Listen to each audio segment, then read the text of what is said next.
जय श्री महाकाल। भाइयों, मैं नीलकंठ त्रिपाठी राष्ट्रवादी कांग्रेस पार्टी से छत्तीसगढ़।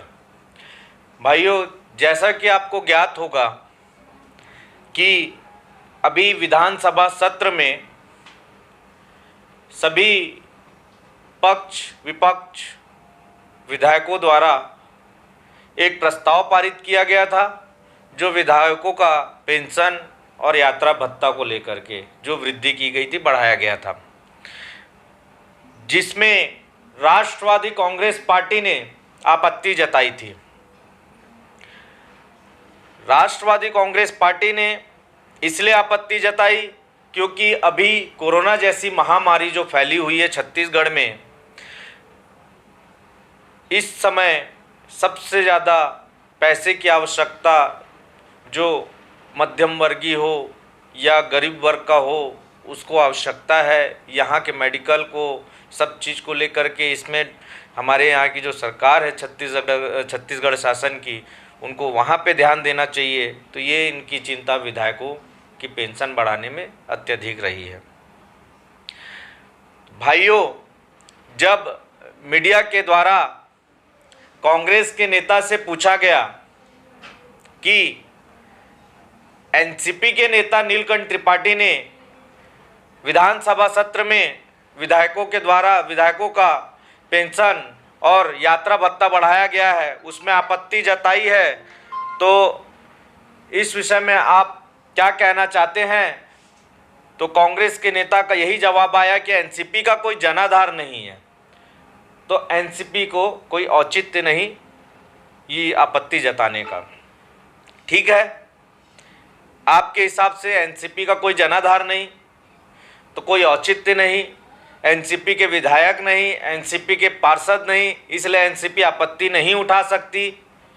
तो आम जनता की आवाज़ को लेकर के हम आगे आ सकते हैं। भाइयों, उन्हीं के ही एक वरिष्ठ नेता कांग्रेस के, उन्होंने ये कहा कि विधायक जब अपने विधायक पद से हटता है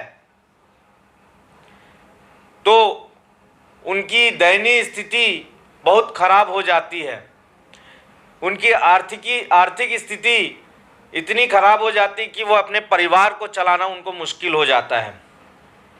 मैंने यही उनसे एक सवाल किया कि ऐसा कौन सा विधायक छत्तीसगढ़ में है जिनकी दयनीय स्थिति विधायक पद से हटने के बाद पूर्व विधायक जो खराब हुई है, जो अपने परिवार को नहीं चला पा रहे हैं। भाइयों, आज की डेट में जो विधायक करोड़ों रुपए खर्च करके विधायक पद को हासिल करता है तो उसकी दयनीय स्थिति खराब नहीं हो सकती।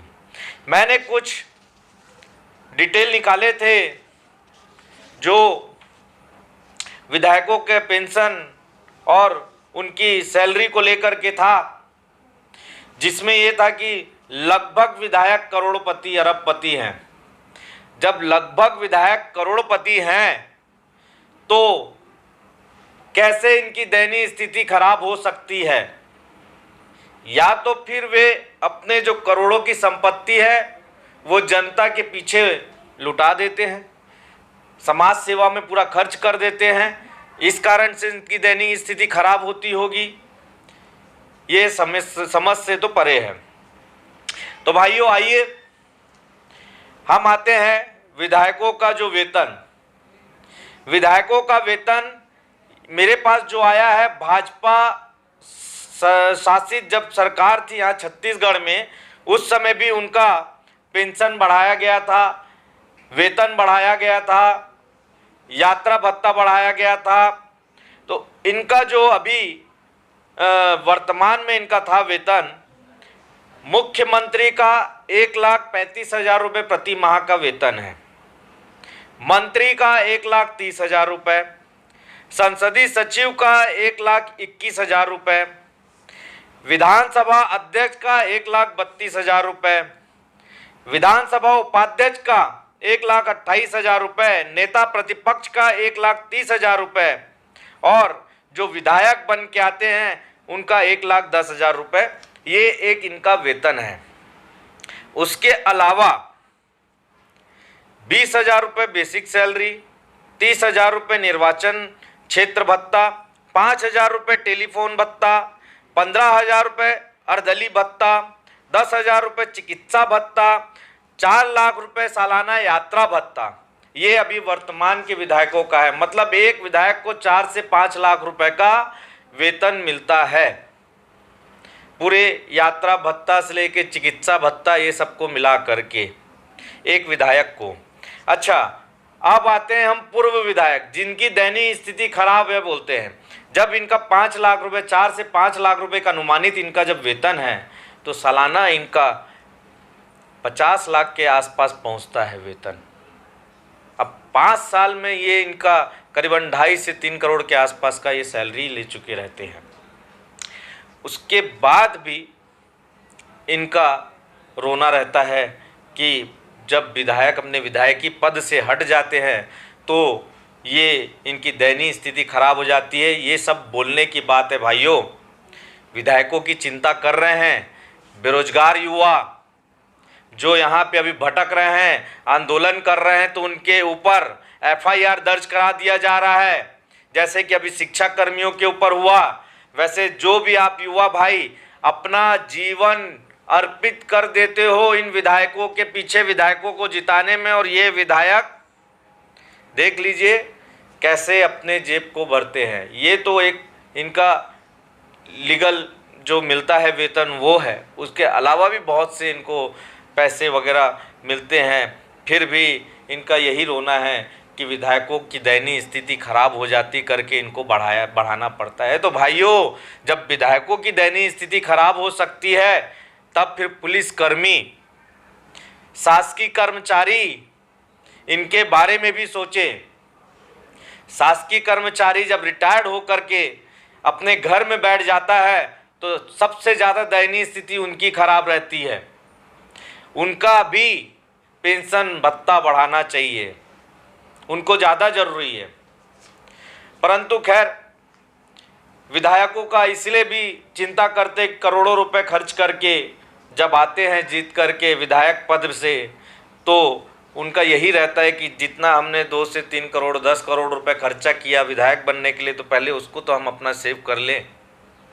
जब वो सेव हो जाएगा तो कुछ पैसा बचेगा तो उससे थोड़ा बहुत विकास हम कर लेंगे जनता का। नहीं तो आगे का चुनाव लड़ने की भी तो तैयारी करनी है, उसके बारे में भी तो सोचना पड़ेगा। तो उसके लिए एक अलग से फिर ये फंड अपना जमा करके रखते हैं। तो भाइयों, ये एक अनुमानित था जो आपको हमने वेतन बताया है। मतलब एक विधायक का 4 से 5 लाख रुपए है। तो अभी कोरोना काल जैसी महामारी के समय में इनको कोई भी आवश्यकता नहीं थी पैसे बढ़ाने की, बाद में बढ़ाते। अभी तो ऐसा था, हमको इस विषय महामारी से कैसे निपटारा पाना है उस विषय में हमको सोचना है। उस विषय में नहीं सोच करके शराब कारोबारी उनके बारे में सोच रहे हैं, विधायकों का पेंशन भत्ता इनके बारे में सोच रहे हैं। परंतु छोटे मोटे व्यापारी कहाँ जाएंगे,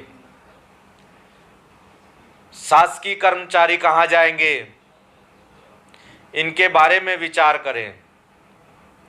मैं आप सभी से यही कहना चाहता हूँ, जितने भी हमारे युवा भाई हैं, जितने हमारी छत्तीसगढ़ की जनता है, मैं उनसे एक ही चीज़ कहना चाहता हूँ कि हमारी राष्ट्रवादी कांग्रेस पार्टी केवल इसलिए आपत्ति जता रही है कि ये समय एक ऐसा है कि जिसमें फिजूल खर्ची करने की बिल्कुल भी आवश्यकता नहीं है। इस समय हमको हमारी जनता के बारे में सोचना है, जनता के विषय में सोचना है कि जनता को कैसे सुरक्षित रखें, उस विषय में सोचना है। और मैं सरकार से मांग करूंगा कि अभी इस समय यह जो प्रस्ताव आपने पारित किया है इसको रद्द करें और इस पैसे को फिजूल खर्ची से बचाएं। अगली बार यदि आपको लगता है तो प्रस्ताव पारित करके फिर से आप वृद्धि कर सकते, पर इस समय अभी ना करें। यही हमारी राष्ट्रवादी कांग्रेस पार्टी की मांग है। और मैं जितनी भी छत्तीसगढ़ की जनता है, युवा भाई हैं, उनसे भी निवेदन करूंगा कि हम सब मिल करके सरकार से मांग करें कि बेरोजगार युवाओं के बारे में सोचें, रोजगार के बारे में सोचें, छोटे मोटे व्यापारियों के बारे में सोचें, मध्यम वर्गीय के बारे में सोचें, जो मध्यम वर्ग जो टैक्स पटाता है उसके बारे में सोचें कि वो अभी कितना परेशान हो रहा है। फिर जब इस महामारी से निपटारा हो जाएगा तब आप करिए, विकास करना है और हमारे छत्तीसगढ़ को आगे बढ़ाना है। यहीं पे मैं आप सभी को धन्यवाद देता हूँ। बहुत बहुत धन्यवाद। जय श्री महाकाल।